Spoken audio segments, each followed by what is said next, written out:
In today's video, I'm going to teach you how to add images to your Trello cards.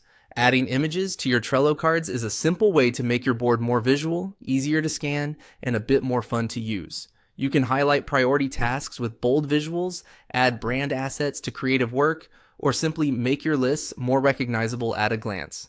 Let's walk through the process step by step so you can start using images confidently. First, open your Trello board and click on any card you want to enhance. This opens the card details view where you'll see options for descriptions, checklists, due dates, and more. Keep your focus near the top right area of the card window. Next, click the image icon at the top right. Depending on your version of Trello, this may look like a small picture symbol or display as a cover option.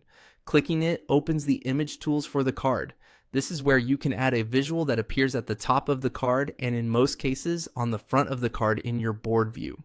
That front-facing cover is what makes cards easier to identify as you scroll. From here, you can choose photos from Unsplash. Unsplash is a built-in library of free, high-quality images you can use right away. Use the search field to type a keyword like meeting, design, or landscape, then browse the results.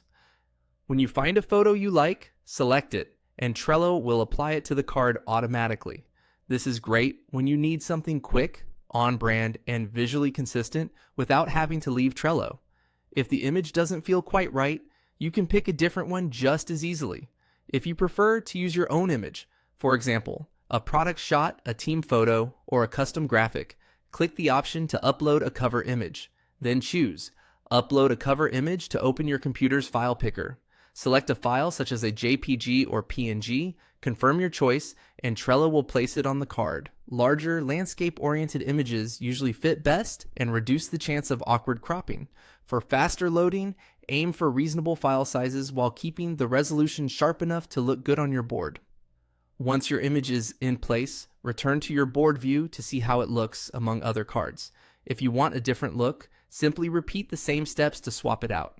With just a few clicks, your cards become more distinctive, more memorable, and much easier to navigate.